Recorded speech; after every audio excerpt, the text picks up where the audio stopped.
La villa de Neuilly-sur-Seine se réveillait dans une brume grise et humide, typique d'un matin parisien maussade.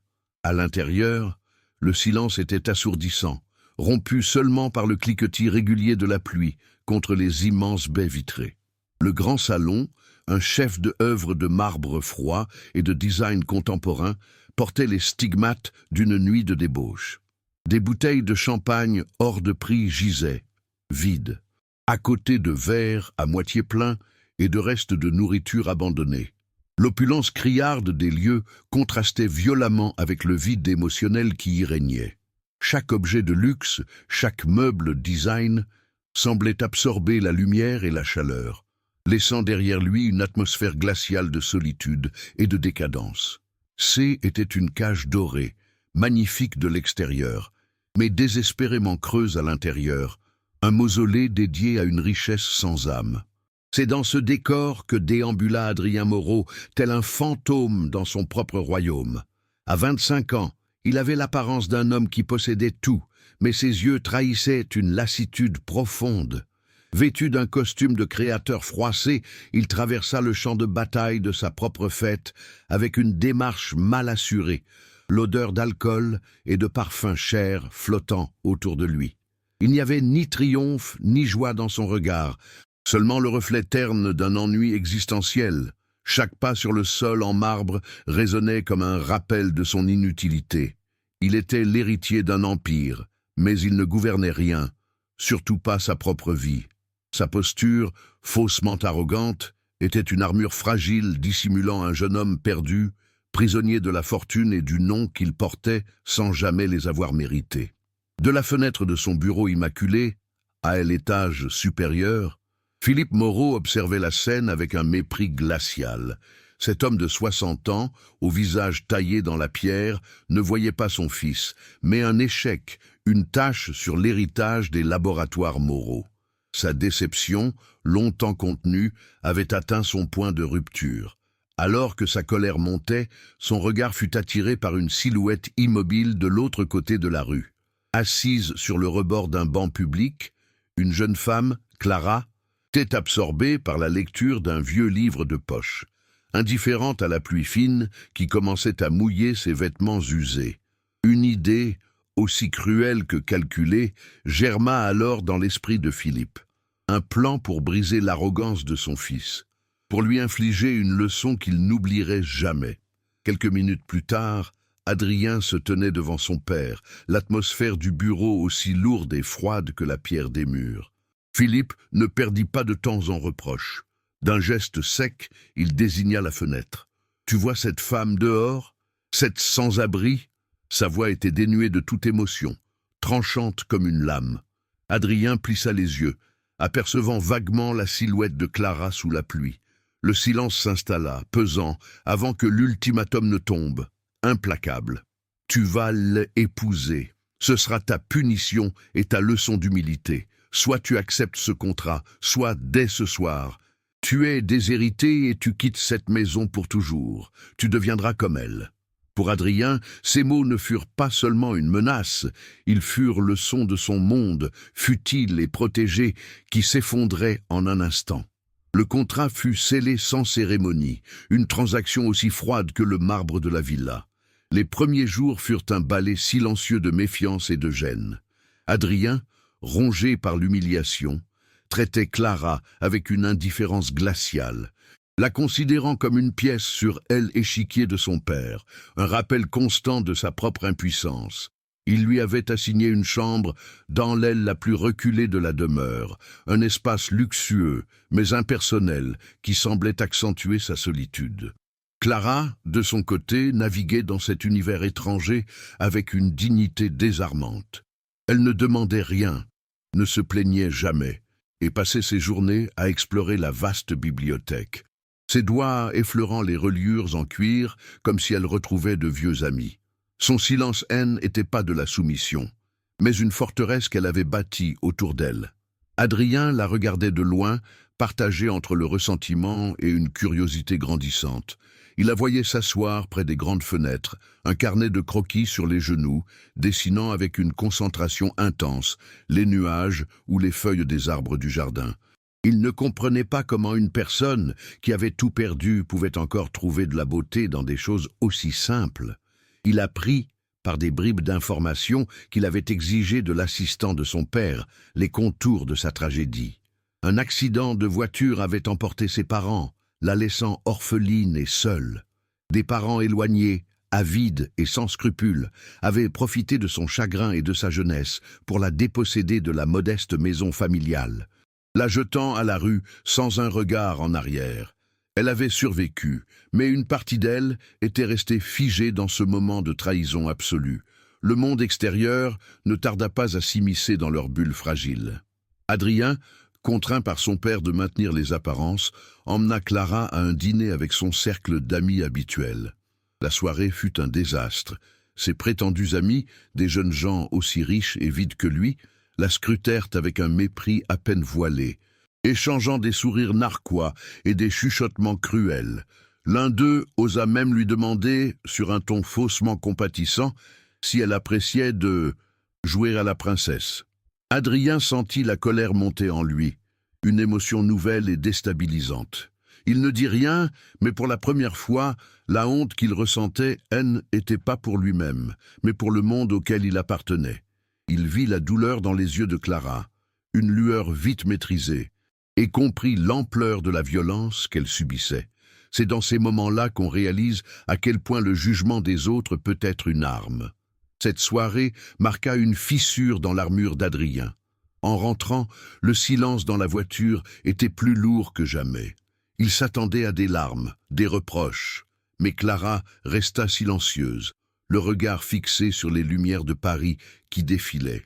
Arrivé à la villa, il la suivit instinctivement et la vit se diriger vers la bibliothèque.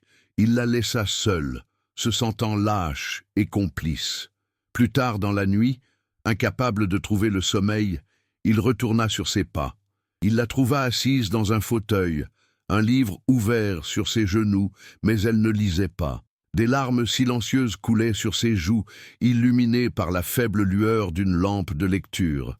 Le spectacle de son chagrin solitaire le frappa avec une force inattendue. Il s'approcha lentement, le bruit de ses pas étouffé par l'épais tapis.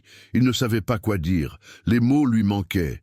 Il s'assit simplement dans le fauteuil en face d'elle, un geste maladroit qui brisa le silence. Elle sursauta, essuyant rapidement ses larmes. « Je suis désolé », murmura-t-il, les mots semblant dérisoires. Elle secoua la tête, un faible sourire triste aux lèvres. « Ce n'est pas votre faute. Je suis habitué. » C'est cette phrase, prononcée avec une résignation si profonde, qui brisa quelque chose en lui. Pour la première fois, il ne voyait plus la sans-abri, ni le pion de son père, mais une jeune femme d'une force incroyable, portant le poids d'un monde injuste. Elle lui parla de ses parents, de leur amour pour les livres, et de la douleur de ne plus avoir personne avec qui partager cette passion. Cette nuit-là, dans la quiétude de la bibliothèque, Adrien cessa d'être le geôlier et devint le confident. Il écouta son histoire, non pas les faits bruts qu'il connaissait déjà, mais les émotions, les souvenirs, les rêves brisés. Il découvrit son intelligence vive, sa sensibilité à fleur de peau et la pureté de son cœur, intacte malgré les épreuves. Il se sentit petit et insignifiant en comparaison, sa vie de fêtes et d'excès lui apparaissant soudainement grotesque et vide de sens. Il lui parla à son tour, non pas de sa fortune, mais de sa solitude, de la pression écrasante d'être l'héritier d'un homme qu'il ne pouvait ni admirer ni aimer.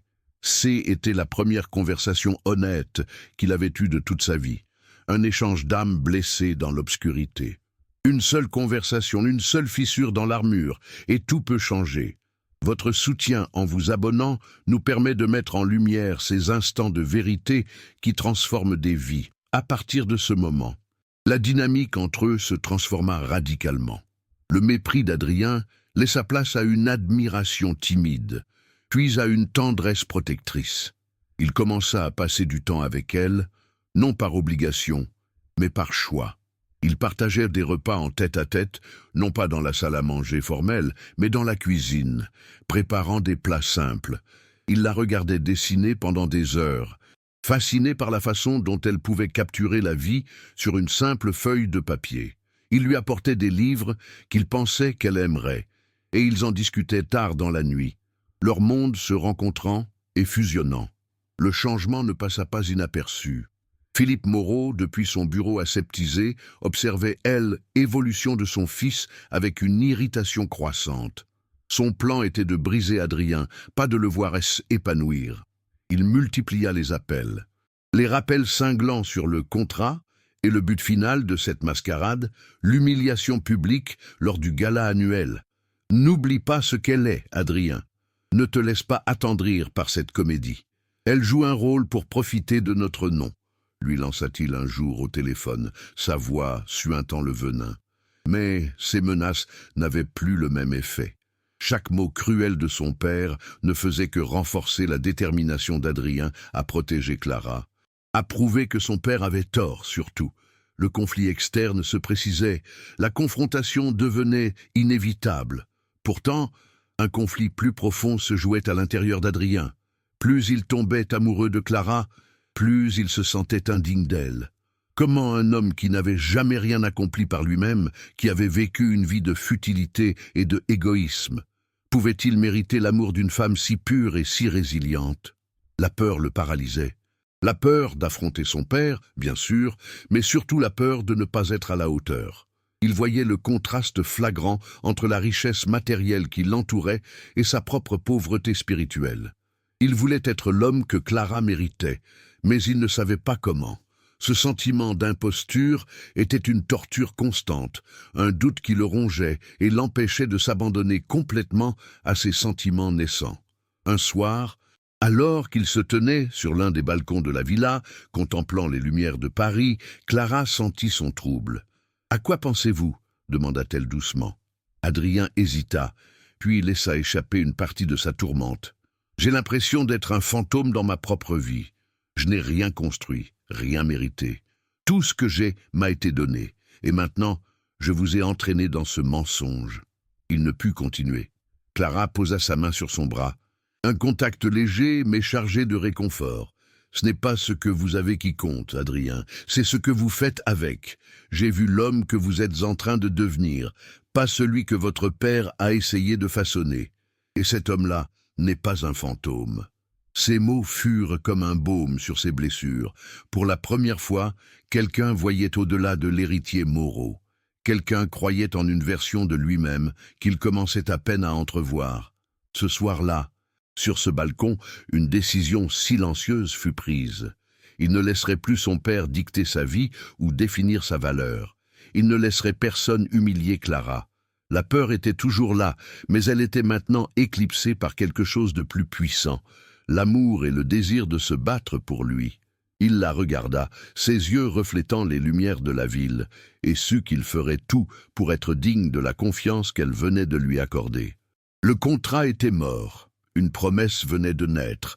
La tension monta d'un cran à l'approche du gala des laboratoires Moreau.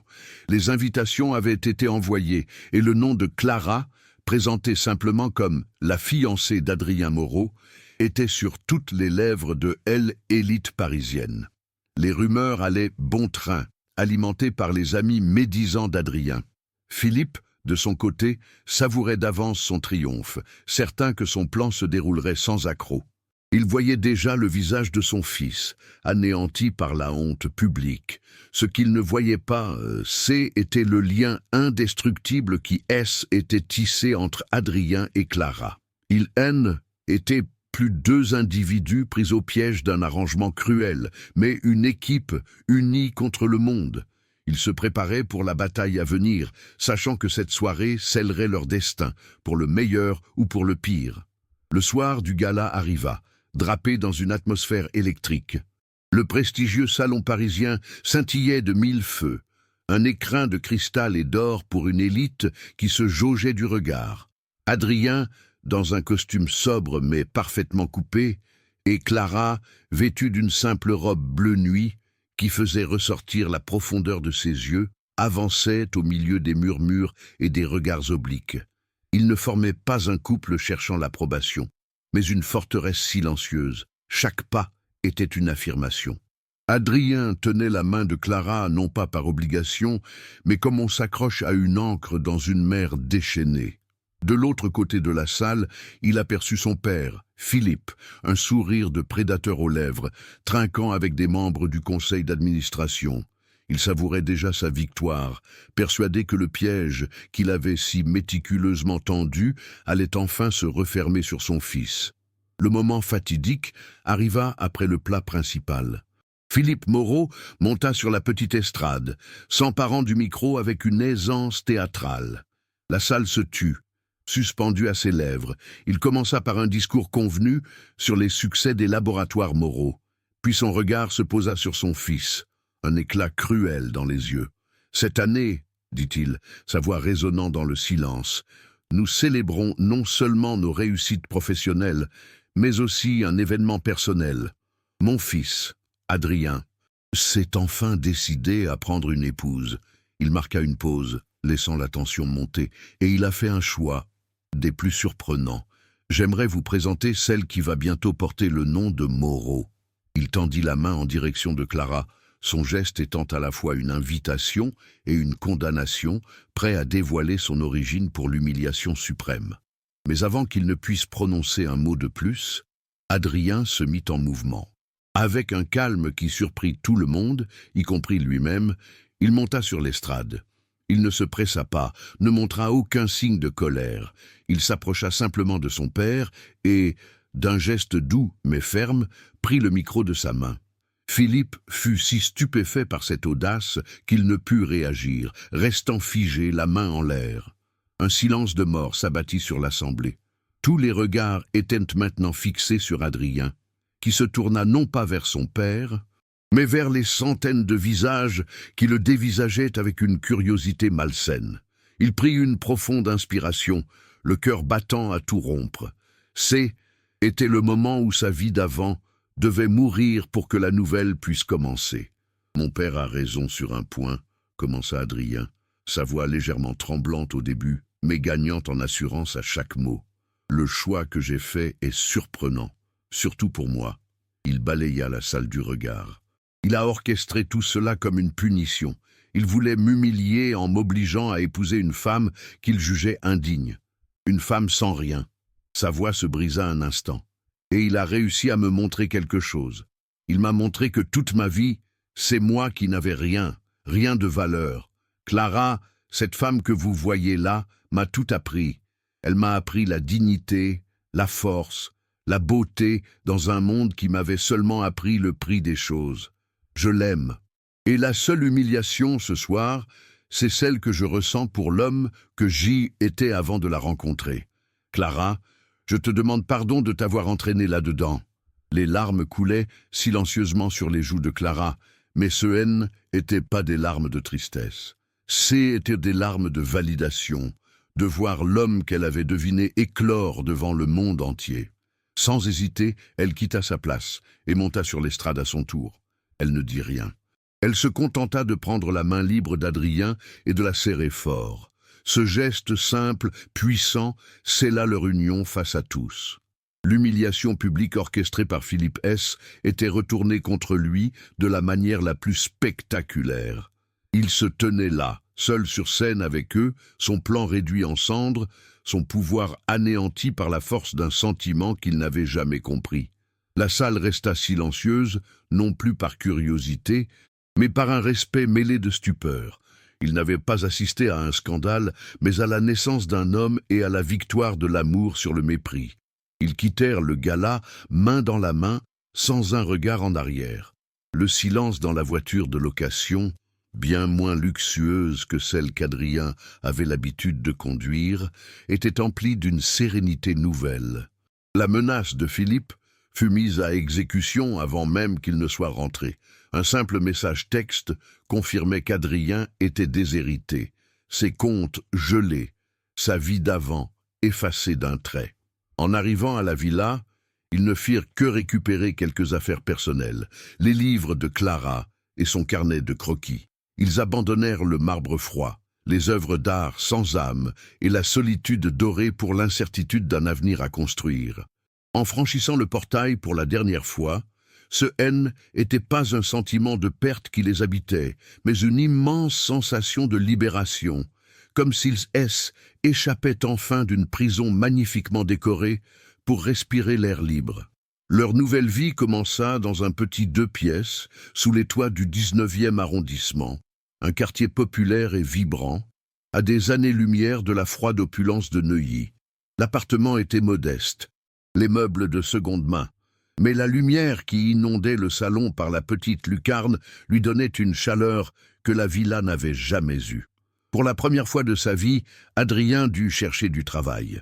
Il décrocha un poste d'employé de bureau sans prestige, un travail répétitif et anonyme. Pourtant, le premier salaire qu'il gagna par lui-même, si dérisoire fût-il comparé à son ancienne allocation, lui procura une fierté qu'aucun luxe n'avait jamais pu lui offrir.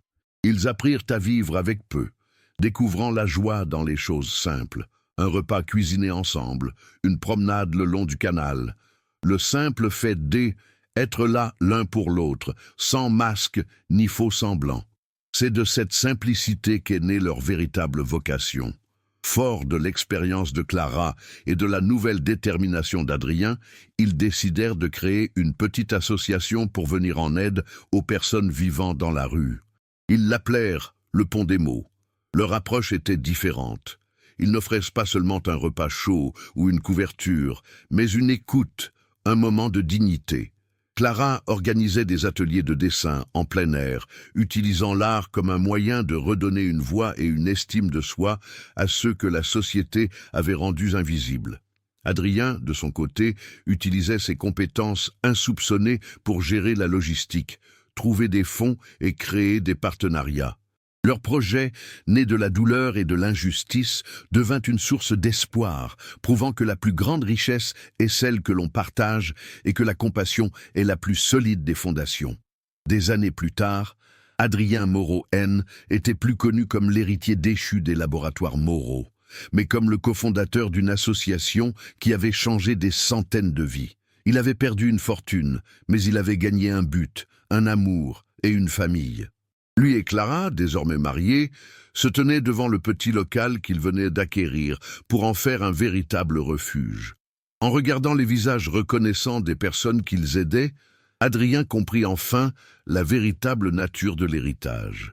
Ce haine n'était pas quelque chose que l'on reçoit, mais quelque chose que l'on construit et que l'on transmet. Leur histoire est un rappel que même dans l'obscurité la plus profonde, une étincelle de bonté peut tout changer. C'est pour continuer à partager des récits comme le leur, des récits qui redonnent foi en l'humanité, que votre abonnement est si précieux.